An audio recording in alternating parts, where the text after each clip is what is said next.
In today's video, I'm going to teach you how to update the MX records in your Hostinger control panel for your chosen email service. This process is crucial for ensuring that your email functionality is correctly set up, allowing you to send and receive emails seamlessly. Let's dive right in. First things first, you'll want to open Google Chrome or any web browser of your choice and log into your Hostinger control panel.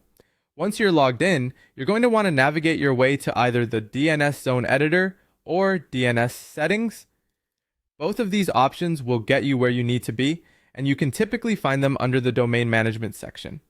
The DNS Zone Editor is essentially your command center for managing various domain-related settings, including MX records, which are pivotal for directing email messages to your email address. Now, within the DNS editor, you'll spot the section specifically labeled for MX records.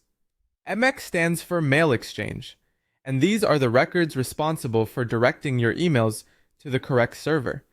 If you're replacing old records, you'll want to delete the existing MX records to avoid conflicts.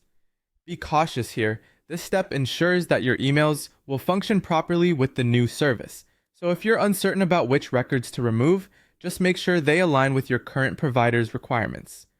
Next up, it's time to input the new MX records. Depending on your email service provider, the MX server addresses will be different. If you're setting it up for Gmail, you'll be using Google's MX server addresses.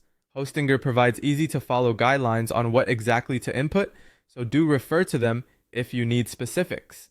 On the other hand, if you're opting for Zoho Mail, make sure to specifically use Zoho's MX server addresses.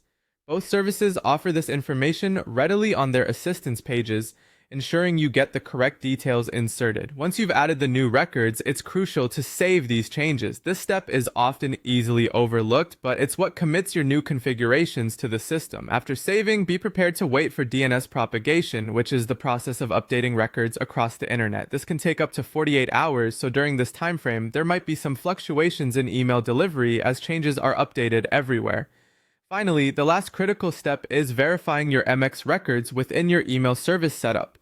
Verification is key to ensuring everything is working as it should. Each email service provider will have a slightly different process for this, so follow their specific guides if necessary to confirm everything is set up and ready to go. That wraps up the process. Keeping patience while the DNS propagates is vital, but once you've completed these steps, you'll be all set with your updated